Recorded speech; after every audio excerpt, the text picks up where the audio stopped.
Breaking news చూస్తున్నాం. Iran foreign minister Abbas అరాగాచి అమెరికాకి ఈ యుద్ధాన్ని కొనసాగించాలన్న ఉద్దేశం ఉంది. పీస్ టాక్స్కి ఇటు అడ్వైజర్స్ స్టీవ్ విట్కాఫ్ అలాగే జెరాడ్ వీరిద్దరిని కూడా ముందుకు పంపించట్లేదు. ట్రంప్కు చెప్పండి మేము చర్చలకి రావట్లేదంటూ ఇరాన్ ప్రకటించింది. దీనికి సంబంధించి ట్రంప్ సోషల్ మీడియాలో ఒక ట్వీట్ చేశారు. ఆ ట్వీట్ కూడా చదివి వినిపించే ప్రయత్నం చేస్తా. I just cancel the trip of my representatives going to Islamabad. మా రిప్రజెంటేటివ్స్ ఎవరైతే ఇస్లామాబాద్కి మా ప్రతినిధులు ఎవరైతే వెళ్ళబోతున్నారో వాళ్ళని నేను ఆపేశాను. ఇరాన్ ఆఫీషియల్స్ని కలవడానికి వెళ్తున్న ఆ మీటింగ్ని ఆపేశాను. Too much time wasted on travelling, too much work, besides which there is tremendous infighting and confusion within their leadership.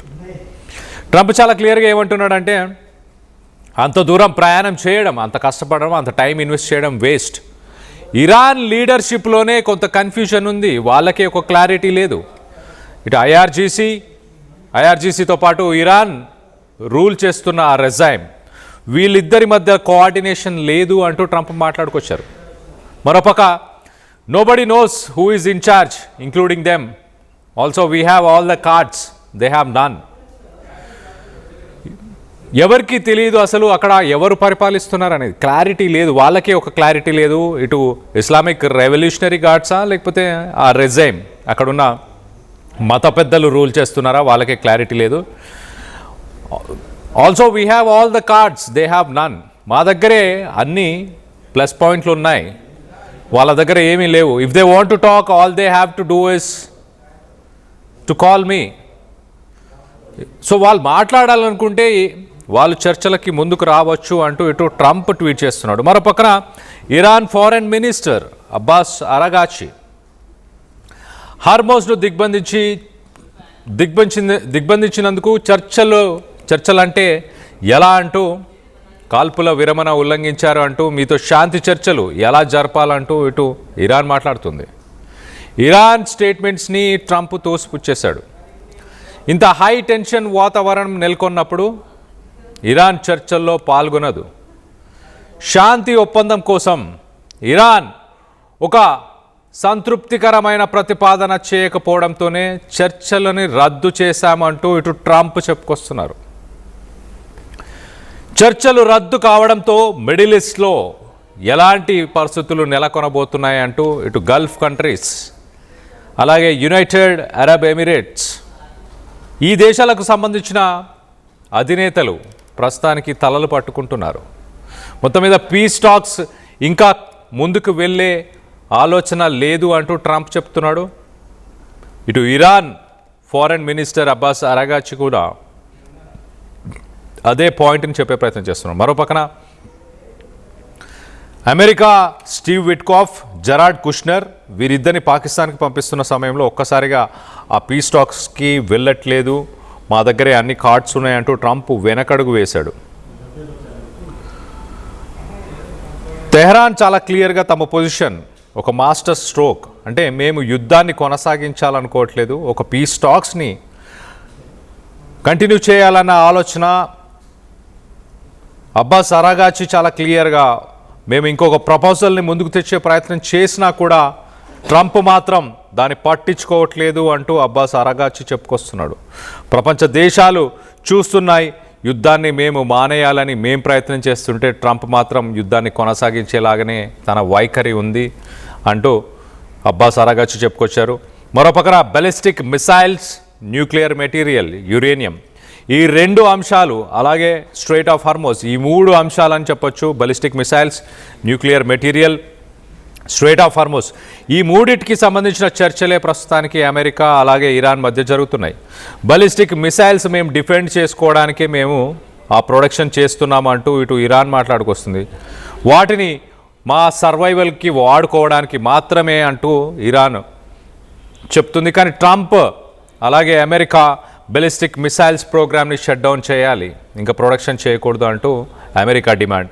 మరోపక్కన nuclear material, uranium purification దాదాపు 60% యురేనియం ప్యూరిఫైడ్, 440 కిలోల ప్యూరిఫైడ్ యురేనియం ఇరాన్ దగ్గర ఉంది.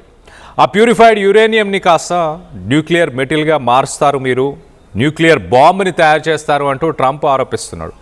Iran మాత్రం లేదు, ఇది ఒక civilian infrastructure కోసం మాత్రమే, అంటే nuclear power plants, nuclear submarines ఇలాంటి వాటి కోసం మాత్రమే మేము ఒక స్వతంత్ర దేశంగా ఉన్నాం, కాబట్టి మా ఇండిపెండెన్స్ ఒక ఇండిపెండెంట్ నేషన్గా మేము యురేనియం ప్యూరిఫికేషన్ చేసుకునే అవకాశం మాకుంటుంది, దానికి వ్యతిరేకంగా అమెరికా మాట్లాడడం సరికాదు అంటూ ఇటు ఇరాన్.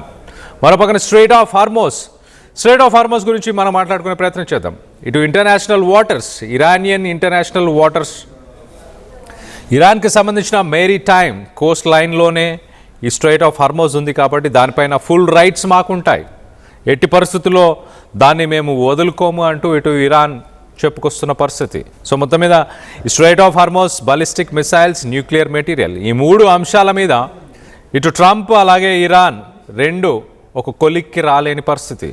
ఫేస్ టు ఫేస్ టాక్స్కి వెనకడుగు వేసింది అమెరికా. అలాగే ఇరాన్ కూడా ఏమాత్రం మేము తగ్గము అంటూ ఇటు ఇరాన్ కూడా స్టేట్మెంట్స్ ఇస్తుంది.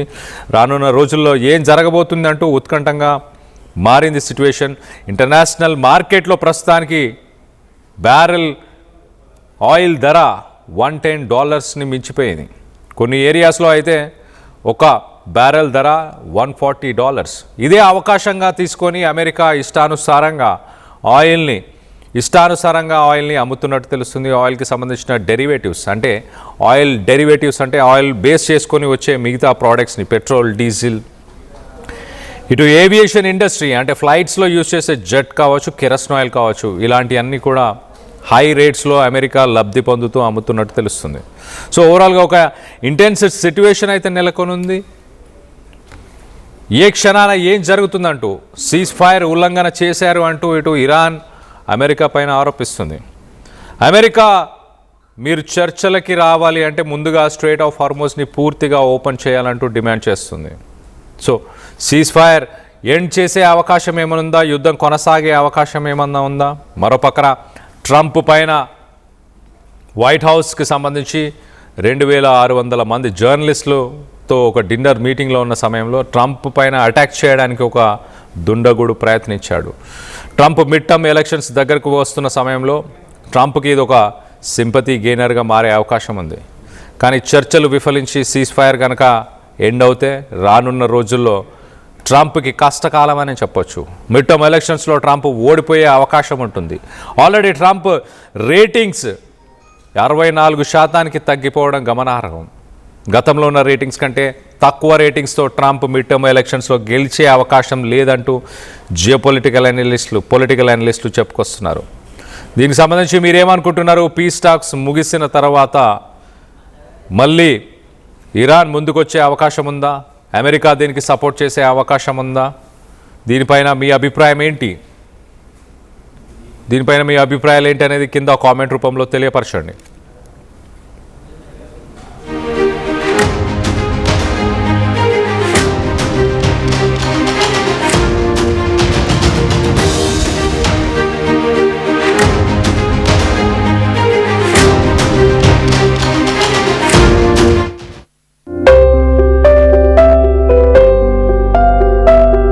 చిన్న చిన్న ఆనందాలు 35 ఏళ్లుగా నా జీవితంలో లేవు.